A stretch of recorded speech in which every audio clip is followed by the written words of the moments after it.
সিজদায় করে আল্লাহরে বলবেন, আল্লাহ এই পৃথিবীতে আমি ছাড়া তোমার গোলামের অভাব নাই, কিন্তু তুমি ছাড়া আমার দ্বিতীয় কোনো রব নাই।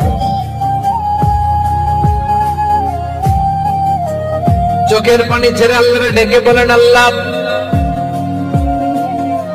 এই জমিনে আমি ছাড়া তোমার গোলামের কোনো অভাব নাই, কিন্তু তুমি ছাড়া দ্বিতীয় কোনো রব আমার নাই, তুমি ছাড়া দ্বিতীয় কোনো জায়গায় চাওয়ার সুযোগ আমার নাই। চোখের পানি ছেড়ে আল্লাহরে বলেন, আল্লাহ কোরআনে তুমি শিখিয়েছো ফরিয়াদীদেরকে কেউ যদি চায় ওই ফরিয়াদীদেরকে বারণ করা যায় না, তুমি কেমন করে এই অবলা ফরিয়াদীকে আজকে ফিরিয়ে দিবা? চোখের পানি ছেড়ে আল্লাহর কাছে চা, সব তিনি দিয়ে দিতে পারেন। চিল্লায় বলেন ঠিক কিনা?